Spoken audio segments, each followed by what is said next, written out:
நீங்க குடிக்கிறதுனால உங்க குடும்பத்தினுடைய எதிர்கால நிம்மதி கேள்விக்குறியாகுது. நீங்க குடிக்கிறதுனால உங்க குழந்தைகளுடைய கல்வி எதிர்காலம் பாதிக்கப்படுது. ரெண்டு கலந்து கேட்கிறேன்னா தயவு செஞ்சு யாரும் குடிக்காதீங்க.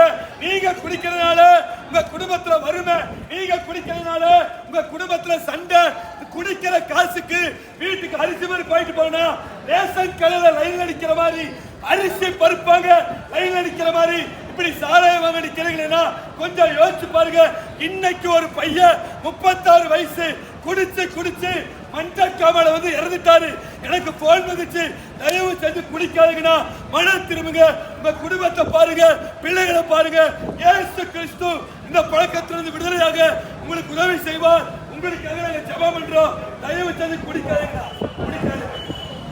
குடிக்காதீங்கன்னா குடிக்காதீங்கன்னா ரெண்டு கிளம்பி கேட்கிற குடிக்காதீங்க.